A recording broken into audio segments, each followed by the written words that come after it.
여호와께서 아브라함에게 이르시되 너는 너의 고향과 친척과 아버지의 집을 떠나 내가 내게 보여줄 땅으로 가라. 내가 너로 큰 민족을 이루고 내게 복을 주어 내 이름을 창대하게 하리니 너는 복이 될지라. 너를 축복하는 자에게는 내가 복을 내리고 너를 저주하는 자에게는 내가 저주하리니 땅의 모든 족속이 너로 말미암아 복을 얻을 것이라 하신지라. 이에 아브라함이 여호와의 말씀을 따라갔고 롯도 그와 함께 갔으며 아브라함이 하란을 떠날 때에 75세였더라. 아브라함이 그 아내 사레와 조카 롯과 하란에서 모은 모든 소유와 얻은 사람들을 이끌고 가나안 땅으로 가려고 떠나서 마침내 가나안 땅에 들어갔더라. 아멘. 하나님 아버지, 이렇게 주님께서 사랑하시는 저희들을 성전으로 불러주셔서 주님을 찬양하며 예배하는 수요 기도회로 모이게 하신 은혜를 감사합니다. 이 시간 부족한 종이 말씀을 전하려고 합니다. 성령의 두루마기를 입혀주셔서 오직 하나님의 뜻과 계획과 사랑이 드러나는 복된 시간 되게 하여 주시옵소서. 이 시간 말씀을 듣는 성도님들에게도 성령님 역사하여 주셔서 마음 문을 활짝 열게 하시고 옥토밭이 같이 되게 하여 주셔서 선포된 말씀을 잘 흡수해 말씀이 생명되게 하시며 삶이 변화되는 귀한 시간 되게 하여 주시옵소서. 감사드리며 예수님의 이름으로 간절히 기도하옵나이다. 아멘. 한 선교사님이 아프리카에서 열심히 선교 사역을 하고 계셨습니다. 그러나 얼마 전부터 모교회에서 생활비가 도착하지 않았다고 합니다. 그래서 그 선교사님은 매일 보리죽으로 연명하고 계셨습니다. 그러던 어느 날 선교사님이 위독한 병에 걸린 사실을 알게 되었다고 합니다. 그런데 한 달 정도 지나자 심했던 질병도 서서히 회복되고 생활비도 도착해서 다시 정상적으로 그렇게 사역할 수 있게 되었습니다. 그래서 여러 해 후에 이제 안식년으로 귀국하셔서 이 선교사님은 모교회에 가셔서 당시 힘들었던 상황을 간증하게 되었다는 것이죠. 그리고 예배가 끝나자 한 친절해 보이는 의사가 다가와서 이렇게 말했다고 합니다. 선교사님, 생활비가 제때 왔더라면 아마도 살아서 이렇게 저와 대화하지 못하셨을 것입니다. 잘 모르셨겠지만 사실 그런 소화장애가 있는 질병은 30일 정도 보리죽을 처방해야 낫는 병입니다. 그때야 선교사님은 하나님께서 정말 얼마나 놀랍게 자신을 돌보아 주셨는지 다시 한번 깊게 깨닫게 되었다는 것이죠. 정말 하나님의 은혜와 섭리는 우리의 생각과 지혜를 초월하는 것 같습니다.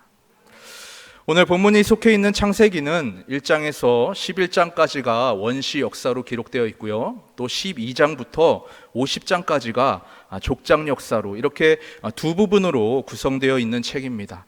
오늘 본문이 바로 족장 역사의 시작이 되는 그런 본문인 것이죠. 1장에서 11장까지의 원시 역사는 크게 네 가지의 사건으로 구성되어 있습니다. 첫 번째 창조 사건, 두 번째 인간 타락 사건, 그리고 노아의 방주 사건, 그리고 무슨 사건입니까? 바벨탑 사건입니다. 하나님께서는 세상을 두고 보시기에 아까울 정도로 세상을 창조하셨습니다. 그러나 인간은 인간의 죄악으로 스스로 세상을 파괴한 것이죠. 그래서 하나님께서는 세상을 다시 정결케 하시고자 40일간의 홍수 사건을 일으키셨습니다. 그러나 다시 인류는 타락하고 말았던 것이죠. 아담의 원죄를 가진 사람들은 스스로 자신이 하나님이 되고자 바벨탑을 쌓게 된 것입니다. 그 바벨탑은 결국 하나님께서 무너뜨리셨지만 지금도 많은 사람들의 마음 속에는 스스로 각자의 바벨탑을 쌓아 올리고 있습니다. 하나님께서는 이처럼 바벨탑을 쌓으며 지옥으로 달려가고 있는 인류를 그냥 보고 계실 수 없으셨다는 것이죠. 그래서 인류를 구원할 메시아를 준비시키십니다. 그 준비의 첫 발걸음이 바로 아브라함인 것이죠. 아브라함의 후손을 통해 이 땅에 예수님이 오시게 된 것이죠. 그래서 신약 성경의 첫 구절은 아브라함과 다윗의 자손 예수 그리스도의 계보라, 이 구절로 시작되는 것입니다. 아브라함의 이름 앞에 붙는 수식어가 있습니다. 바로 믿음의 조상입니다. 아브라함의 뜻은 많은 민족의 아버지라는 뜻을 가지고 있죠. 그래서 아브라함은 많은 그리스도인들의 영적 아버지입니다. 아브라함이 영적 아버지라는 것의 뜻은 무엇입니까? 바로 많은 그리스도인들의 믿음의 본이 된다는 것이죠. 모든 그리스도인들이 아브라함의 삶을 본받고 따라가야 함을 의미한다는 것입니다. 아브라함의 삶은 믿음으로 사는 믿음의 여정이었습니다. 영적인 아버지가 되어야 하기에 하나님께서 아브라함의 삶을 그렇게 인도하신 것이죠. 오늘 말씀 1절은 바로 아브라함의 그 믿음의 여정이 함축적으로 담겨져 있는 말씀입니다. 그래서 오늘 본문을 통해 아브라함의 믿음의 여정을 우리가 묵상하며 그리스도인들이 살아가야 하는 믿음의 여정이란 과연 어떤 것인가 우리가 다시 한번 생각하며 하나님의 은혜를 나누는 이 수요 시간이 되길 바랍니다. 첫 번째, 믿음의 삶의 시작은 바로 전적인 하나님의 은혜로부터 시작된다는 것입니다. 오늘 말씀 아브라함의 믿음의 여정은 하나님의 부르심으로부터 시작됩니다. 여호와께서 아브라함에게 이르시되, 아브라함이 하나님을 먼저 찾은 것이 아닙니다. 하나님께서 아브라함을 먼저 찾아와 주셨습니다. 아브라함의 고향은 갈대아 우르였습니다. 갈대아 우르는 바벨론 지역에 있는 큰 도시였습니다. 그곳은 거대한 우상 숭배의 도시였다는 것이죠. 그래서 지금도 그곳엔 지구라트라는 큰 우상 신전이 유적으로 남겨져 있습니다. 학자들에 의하면 아브라함의 아버지 데라는 우상을 만드는 우상 제조의 업자였다고 합니다. 그래서 여호수아 24장엔 이런 말씀이 있습니다. 옛적에 너희 조상 곧 아브라함의 아버지 데라가 강 저쪽에서 거주하여 다른 신들을 섬겼으나 내가 너희의 조상 아브라함을 강 저쪽에서 이끌어내어. 그렇습니다, 여러분. 믿음의 조상 아브라함도 지옥으로 달려갈 수밖에 없는, 죽을 수밖에 없는 죄인이었다는 것이죠. 그래서 아브라함이 된 것은 전적인 하나님의 역사이고 섭리라는 것이죠. 하나님의 전적인 은혜와 부르심으로, 전적인 택하심으로 아브라함을 하나님께서는 우르에서 끌어내신 것입니다. 우상의 도시에서, 우상 숭배의 늪에서 아브라함을 하나님께서 건져내신 것이죠. 저와 여러분도 마찬가지라는 것입니다. 저와 여러분, 이렇게 여기에 앉아 예배 드릴 수 있는 것, 우리가 믿음의 삶을 살아갈 수 있는 것, 바로 하나님께서 시작하셨기 때문인 것입니다.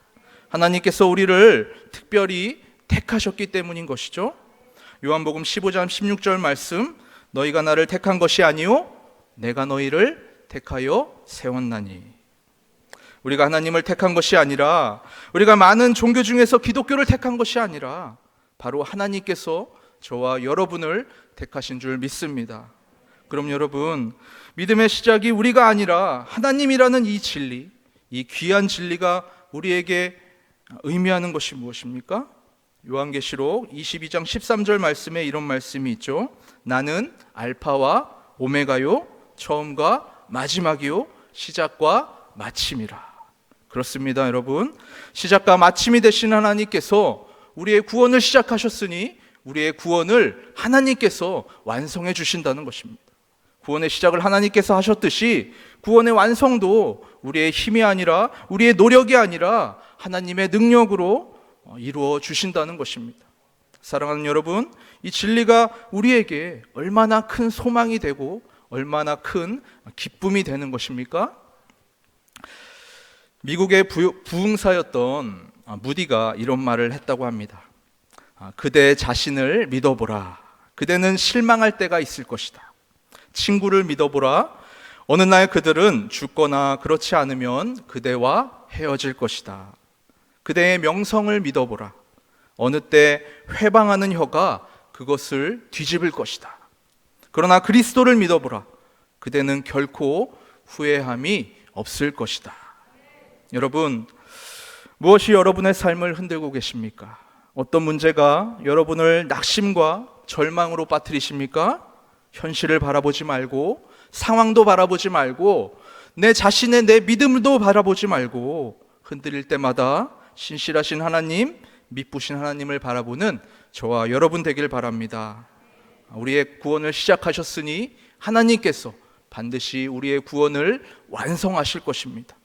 언제나 이 믿음으로 나아가 승리하는 우리 양일교회 권속들 되기를 간절히 소망합니다. 두 번째, 믿음의 여정은 날마다 떠나는 여정입니다. 하나님께서는 아브라함에게 말씀하신 것이죠. 너는 너의 고향과 친척과 아버지의 집을 떠나라. 고향과 친척과 아버지의 집, 비슷한 의미입니다. 성경에 이렇게 삼중적으로 표현하는 이유는 강조하기 위해서인 것이죠. 강력히 떠나라는 것입니다. 반드시 떠나라는 것입니다. 모두 버리고 떠나라는 것입니다. 아브라함의 떠남, 여러분, 지금처럼 이 지역에서 저 지역으로 단순히 이사하는 그런 정도의 떠남이 아닙니다. 족장시대에 고향과 친척과 아버지를 떠나는 것 어떻습니까? 반드시 죽을 각오를 하는 것이었다는 것이죠. 먹을 것에 대한, 또 잠잘 곳에 대한 이런 의식주, 생계와 안전을 보장할 수 없는 그런 떠남이었습니다. 여러분, 그럼 구체적으로 아브라함은 어디로부터 떠났습니까? 오늘 본문은 세 가지를 말하고 있습니다. 첫 번째, 아브라함은 고향으로부터 떠났다는 것이죠. 고향은 바로 옛 모습, 옛 습관입니다. 옛사람의 죄된 모습, 죄된 습관인 것이죠. 이스라엘 백성이 여러분 출애굽해서 왜 40년 동안 광야에서 방황했습니까? 40년 동안 광야에 머무르며 애굽의 옛 습관들, 옛사람의 모습들을 다 버리기 위함이었다는 것이죠. 광야와 같은 인생길을 사는 저와 여러분도 마찬가지라는 것입니다.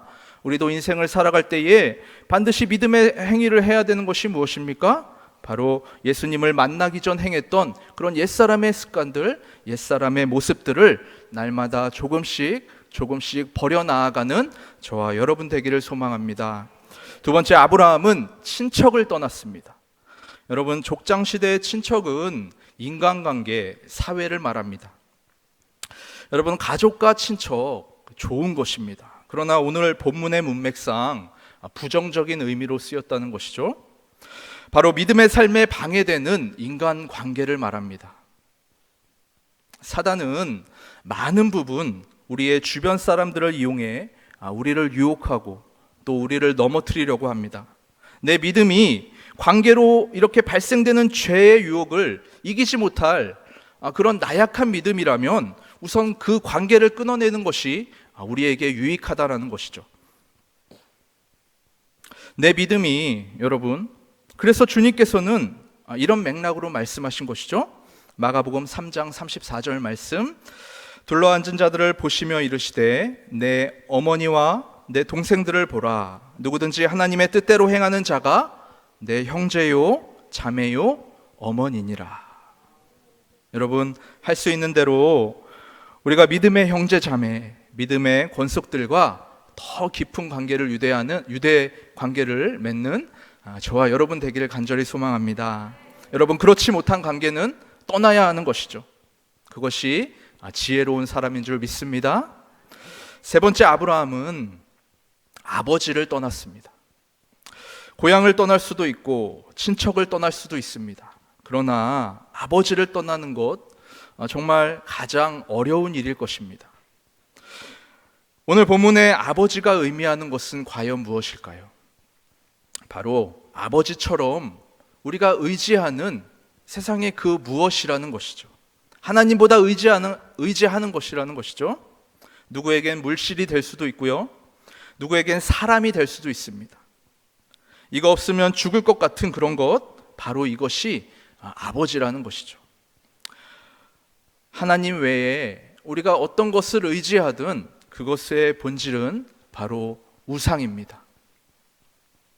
이사야 2장 22절 말씀, 너희는 인생을 의지하지 말라. 그의 호흡은 코에 있나니 새말가치가 어디 있느냐.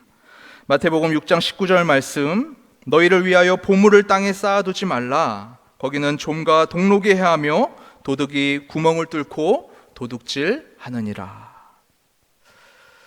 여러분, 인간이 만든 가장 정교하고 또 첨단 과학으로 만든 물건이 여러분 무엇이라고 생각하십니까? 저는 비행기라고 생각이 되는데요.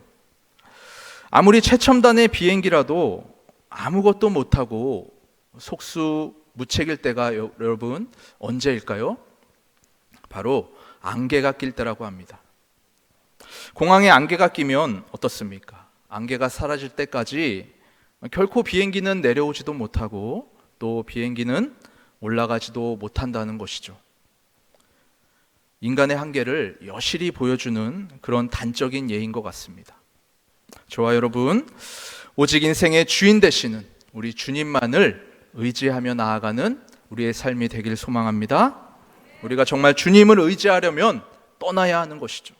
주님을 의지하지 않는 불신앙의 옛사람의 모습들, 옛 습관들, 죄된 습관들, 그리고 주님보다 더 의지하고 사랑하는 것들을 떠날 때에 우리는 주님을 온전히 의지할 수 있는 줄 믿습니다. 날마다 조금씩 실패하더라도 다시 떠나고 또 실패하더라도 다시 그것에서 도전하고, 그럴 때에 마음의 중심을 보시는 우리 하나님께서 죄악에서 떠나려는 우리의 그 간절한 노력을 그것만으로도 주님께서는 기뻐하실 줄 믿습니다. 주님이 싫어하시는 곳에서 계속적으로 떠나는 삶을 살아가시는 저와 여러분 되기를 간절히 소망합니다.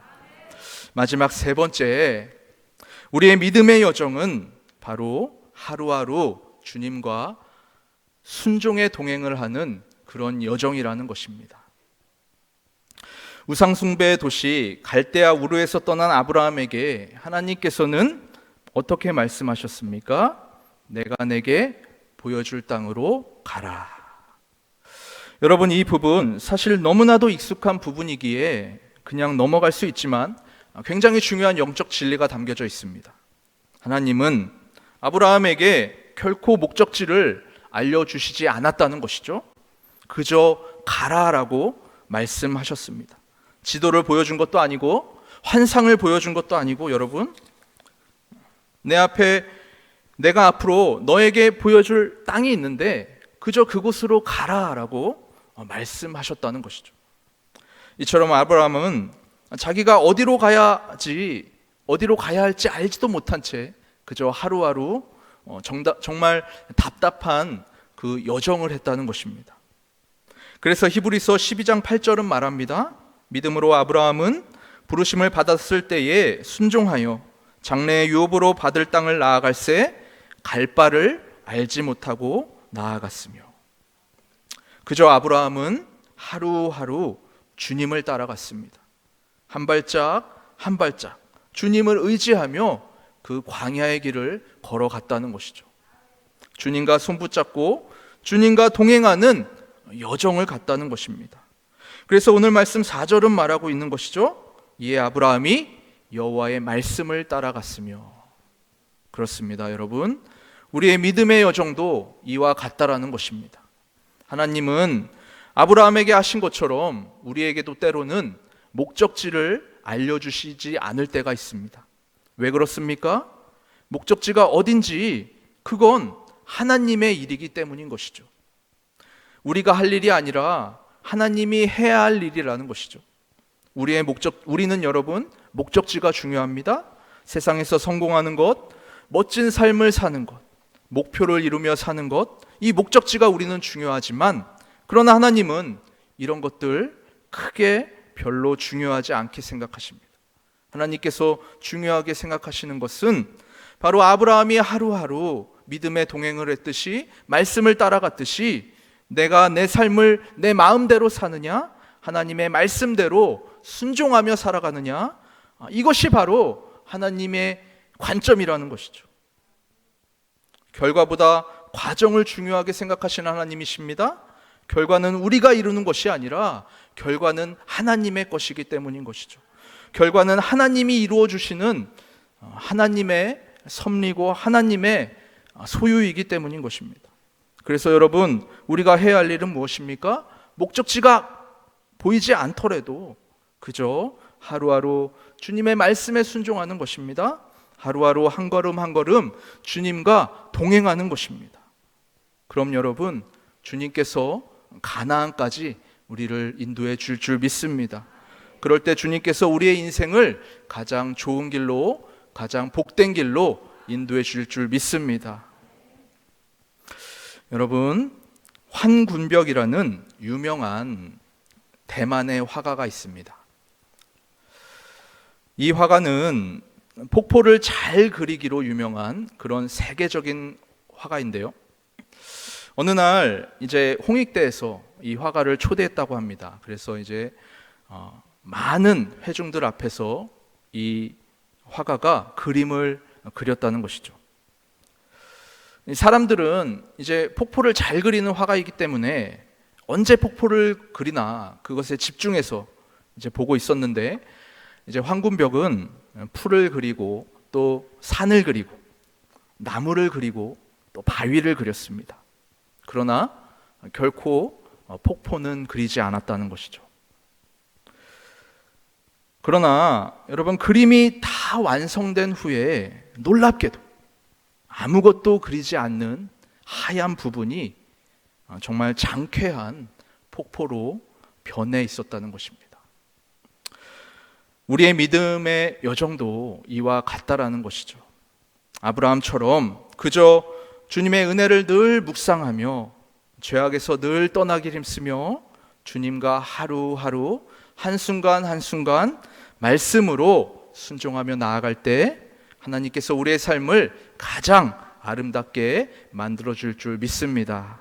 사랑하는 성도 여러분, 우리의 삶의 모든 부분, 건강의 문제, 직장의 문제, 사업의 문제, 자녀의 문제, 또 관계의 문제, 모든 것 주님께 맡기고 의지하는 저와 여러분 되길 바랍니다. 그저 하루하루 주님의 말씀에 집중하며 순종하기를 힘쓸 때 미래의 어느 날 주님께서 가장 좋은 길, 가장 복된 길로 내 삶을 인도해 주셨구나, 그저 감사하며 하나님께 영광 돌리는 저와 여러분을 보실 수 있을 것입니다. 오늘 주신 말씀처럼 날 택하신 주님의 은혜에 늘 감사하며 죄악의 옛사람, 옛 습관에서 날마다 떠나길 힘쓰며 그저 하루하루 주님을 바라보며 순종의 삶을 살기를 다짐하는 저와 여러분의 복된 믿음의 여정이 되시기를 주님의 이름으로 간절히 축복합니다. 기도하겠습니다. 우리의 삶을 언제나 복된 길로 인도하여 주시는 하나님 아버지, 오늘 말씀을 통해 아브라함의 믿음의 여정을 묵상하게 하심에 감사를 드립니다. 오직 주님만을 의지하며 말씀에 순종함으로 걸어갔던 믿음의 조상 아브라함처럼 우리의 믿음의 여정도 택하신 주님의 은혜와 사랑에 늘 감사하며 날마다 죄악의 길, 옛 자아에서 떠나길 힘쓰며 주님만을 의지하며 주님 안에서 말씀과 기도로 동행하는 삶 살아가는 우리 양일교회 모든 주님의 권속들 되게 하여 주시옵소서. 감사드리며 예수님의 이름으로 간절히 기도하옵나이다. 아멘.